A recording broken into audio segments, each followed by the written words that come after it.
Hmm, hmm, hmm, hmm, hmm. Darwin Nunez to Liverpool. Here we go. Should Chelsea fans be worried? Let's react to this. All right. Here we go, back again on the other side of the coin. All right, welcome back to the other side of the coin, ladies and gentlemen. Just a moment ago, we got the here we go. I mean, it was coming all day long anyway. We knew Darwin Nunez was moving to Liverpool, but it seems like it's almost done and dusted, and there should be an official announcement from Liverpool very, very soon. Should we be worried? Should Chelsea fans be worried? Before I get into the whole details of that, I've got a bit of a theory. And I want to see how you guys feel about this. Me personally, look, sure, Liverpool, they don't generally get their business wrong. Since Klopp has come through, barely any have they really got wrong. Probably Minamino, that comes into my mind. I can't really think of any other one that was devastatingly wrong for them. So yeah, once again, this could prove to be a very, very big signing for them. Someone who can continue the legacy. Of course, this would mean Sadio Mane is 100% leaving, um, and those rumors were floating around for the past few days as well. And yeah, we're probably going to hear very, very soon about Sadio Mane to Bayern Munich soon too, because this arrival means his departure is probably quite confirmed. The other thing that definitely want to talk about is the fact that Liverpool, they generally get their business done. They don't dilly dally around. When they see something and they want it, they generally get it done. They did that with Luis Diaz. Now they've done that with Darwin Nunez. But do you know what, ladies and gentlemen, I'm not, for some reason, I'm not worried. I'm not worried. And I'll give you the theory before we move into checking out the rest of the Darwin Nunez situation and how Liverpool could, shape up. Players like Sadio Mane and Mohamed Salah as well. I don't think Mo Salah, it'll be his last season. Next season will be his last season. I don't see him sticking around at Liverpool. He could possibly move, I don't know, maybe PSG, who knows, big money move. He demands a lot of wages, and I don't know if Liverpool can manage that. We'll see what happens there, but it could be very much the fact that both Sadio Mane, obviously Sadio Mane this season, and then Salah after next season could go. Now, my theory is Sadio Mane and Salah, they've been banging in goals. Like, this is not normal, right? Like, for the past 4 or 5 seasons, they've been incredible. 20 plus goal contributions. Salah 20 plus goals at times. Mane as well, very very much. Either he scored 20 or he's very close to. I don't know the stats off the top of my head, but they score a lot of goals. Both of these two, and these sort of players don't just come into fruition every day of the week. They don't just fall from the sky. Like, these guys are special players, world class players. And I know some of you may say that, oh, Pamiz, Klopp was the one who's turned them into that. Of course, yes, Klopp definitely did have a lot of hand into it. But at the same time, the determination of both Salah and Sadio Mane, that should not be disregarded one bit. You need to have elite mentality to wake up every morning, train hard, and thrive to be the best and be so hungry to keep banging in goals season in, season after. Um, and my theory is, sooner or later, surely one of their transfers has to go south. Like, they cannot just have this perfect sort of scenario where they get every transfer right. I think they've just let go of Michael Edwards, their previous director of football, so he's gone.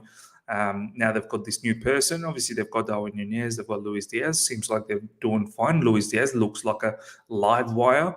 But we've only seen a small stint. Yes, in Porto, he was very good. We were linked with Luis Diaz at Chelsea, and we would have taken Luis Diaz. But we need to see Luis Diaz in a full season in the Premier League, up against all sorts of defenders, the physicality. Obviously, what happens if they get injured? Do they have that kind of backup there for Luis Diaz? And also, Luis Diaz, it's not like he's absolutely blown the Premier League away as yet. So there's still bits and pieces to see. So I guess what I'm trying to say is that from a Liverpool point of view, I don't think they can just easily just replicate those goals from Sadio Mane, and it all translates into now Darwin Nunez, Jota. Jota obviously has been banging goals, no dramas about that, but Jota has been doing well. I think predominantly has to do with playing along with Salah and Mane because they produce assists as well. They don't just score goals.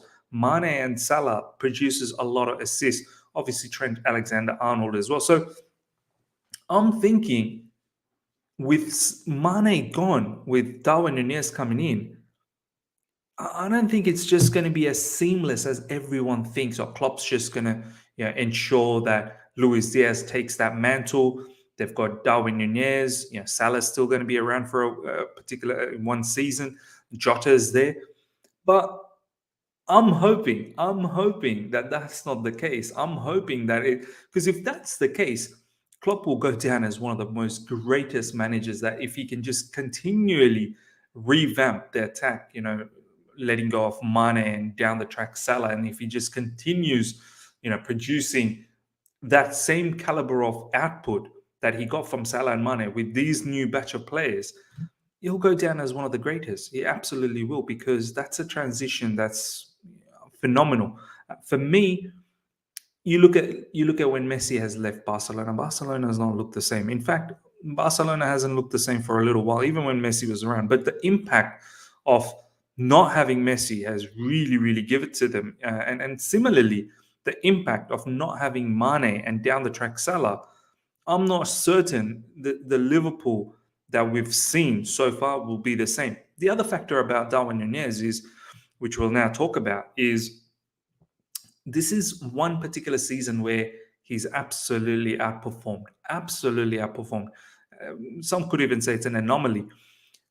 Last season, it wasn't the same. We'll have a look at the stats. And how would you... This is a complete change in direction as well from a Liverpool point of view. Darwin Nunez will most likely play as a striker, a focal point. That's what's worked for him this season at Benfica, even though at times he does drift on the left side, but he's played a lot more inside the box this season where he's scored a lot of goals. Yeah, that changes the direction. Generally, Liverpool play with sort of like a false line with Firmino, sometimes Jota. At times we've seen Mane as well, and it allows their wingers to then get those half spaces and really attack. And that's why players like Mane and Salah have scored. So what does it mean with Darwin Nunez coming in? Nunez's stats won't tell you that he's someone who's great in link up, his passing ability, his vision. He's not someone who's going to be doing the same thing that Firmino did or Jota does at times, or Mane does at times in the middle. He's predominantly going to be in the box, hoping for Trent Alexander-Arnold to find those passes, crosses to him, and Salah and Diaz to provide those assists as well. So look, I'm keen to see how they do this, and I don't know if it's all just going to fall into place for them. We'll see. And from a Chelsea fans' perspective, my perspective, I don't know how you guys feel, ladies and gentlemen. I'm keen to see. I'm not going to just sit here and just be worried, this is it, foregone conclusion. They're just going to go strength to strength. They're going to get even better and better. I don't know, man. A lot of people are disregarding the contribution of Mane, and they think that it's just so easily going to translate into some of these new players. We'll see. But yeah, ladies and gentlemen, here we go. Confirmed for Darwin Nunez to Liverpool deal. Done deal yesterday. Meeting in Portugal. Darwin now in Spain. Medicals tomorrow in England. Contract until 2028. 6-year deal. Liverpool will pay 80 million euros plus 20 million on add-ons. 100 million euros for Darwin Nunez. I think they've paid overs. I really think they've paid overs, which is approximately about 85 million pounds, I think, which is an incredible amount of money for Darwin Nunez. And the fact that sometimes these guys, these Liverpool fans, they talk about how we throw money around. They've done same things, man. Like, seriously. I know they've bought some smart players, but Alisson, Van Dijk, now Nunez. Don't ever tell me that you don't spend money. The new addition to our attack. Welcome to Liverpool, Darwin Nunez. As you can see, Diaz, Nunez, and Salah Salah on the left. Nunez in the middle. You're probably going to have Luis Diaz on the right. It does look good. It does look good, but I want to see how Darwin Nunez comes across in the Premier League when a couple of defenders are marking him tightly. And some of the defenders in Premier League, they are much better than the Portuguese league. I have to be honest there. But I'm sure, Jurgen Klopp will make him work hard, and there has to be some adaptation time. But at the same time, I suppose having a focal point that could open up those gates for Salah and Luis Diaz. With, let's say, two CBs are attracted to him, it should open up more space for Salah and Diaz. So we'll see. Liverpool will pay 75 million, 64 million pounds for Darwin Nunez, with further 12.8 million potentially linked to appearances and 8.5 million based on forward performing in a successful team. This is their front five: Nunez, Salah, Jota, and Diaz. It's fantastic. I'm not going to lie. If when Liverpool signed Darwin Nunez, it's almost certainly Sadio Mane will leave the club for Bayern Munich, as we said. People should not disregard this guy's contribution. I'm telling you right now. Okay, I want to showcase to you what Zach Lowy has been saying. There's some interesting information about this particular player that we need to look into. Benfica will immediately receive 75 million from Darwin Nunez sale per Ebola. In order to receive the 25 million in bonuses, Darwin must play 60 games for Liverpool in 5 years, which should very, very easily happen. I mean, unless something drastically goes wrong. On the other hand, records state that Benfica will receive 75 million euros immediately, as well as 5 million after his first 10 games, 10 million after 60 games, 10 million on performance. That's mad. Further 5 million just after 10 games. You'll get that in no time. In 60 games, I don't think he'll probably play that. I know Liverpool played every single game last season, which was more than 60, but highly doubt Darwin Nunez would, there'll be some sort of an adaptation time, but eventually enough, he'll get that. And then further 10 million euros. Okay, if Liverpool want to get the most out of Darwin Nunez, the long-term plan has to be playing as a centre forward. He has operated on the left before, but it's clear that the further you put him away from the box, the less effective and efficient he becomes. And Zach goes on to say, I watched Darwin live at Estadio de Luz in November, where he scored a goal and 2 assists versus Braga in a 6-1 game. That's where he's at his best, exploiting space with his combination of speed, physicality, and last-man movement. Definitely, he's physical enough. He's got a lot of pace. That's what everyone has been saying, the Benfica fans or people that follow the Portuguese league. That will obviously come in handy. These are the stats of Darwin Nunez, ladies and gentlemen. 26 goals. This is what obviously has got Liverpool excited this particular season. 26 goals in Portuguese league, 6 in the Champions League. Overall, 34 goals and 4 assists. Incredible season. Last season, 5 goals in the Portuguese league, 10 assists, 5 goals in Europa League, 1 assist. Overall, 13 goals, 12. So, look, it's been an incredible growth this particular season, and a lot of the matches have been played as a centre forward, as 28 appearances there. So obviously there's been a tweak, and probably someone like Jurgen Klopp has definitely seen that and thinks maybe a change of direction, maybe a focal point. Here's Darwin Nunez's stats in a little bit more detailed manner. Look at the heat map. It's not like he hugs the center area. He sort of drifts on the left side and then tries to cut in on the left and stay on the left side inside the box over there. As you can see, the red space and more red space around there as well on the left side.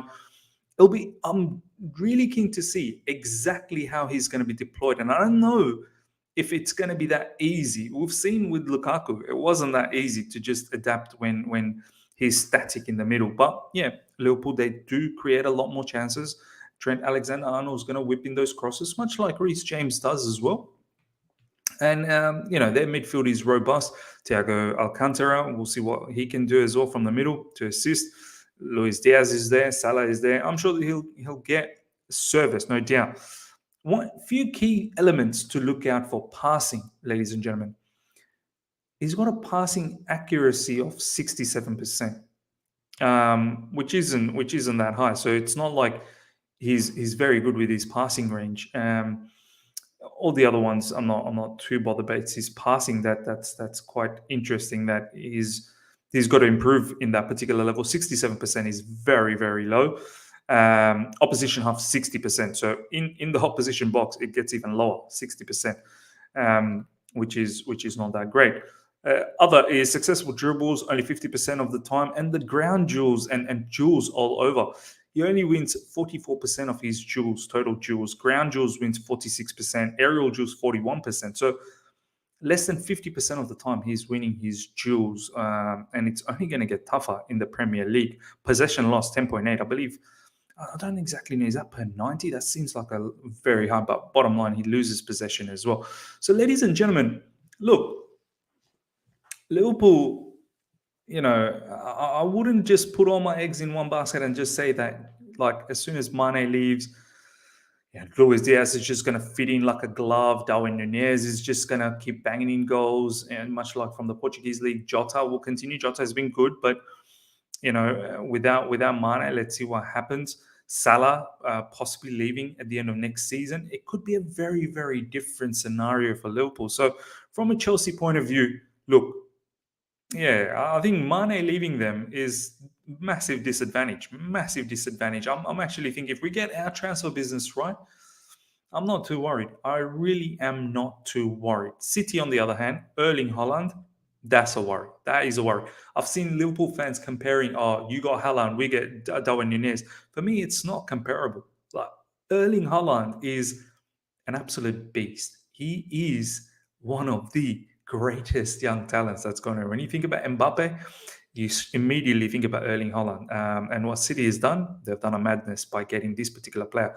Nunez, on the other hand, no disrespect, good player, but we shall see. We shall see how it all works out. Ladies and gentlemen, let me know your thoughts. Are you worried from a Chelsea point of view? What do you think about Darwin Nunez? I'd really love to know. Please comment below. Hope you've enjoyed this. Smash the like button. If you're here for the first time, subscribe, hit the bell notification to stay in touch with all my content. Till next time. See ya.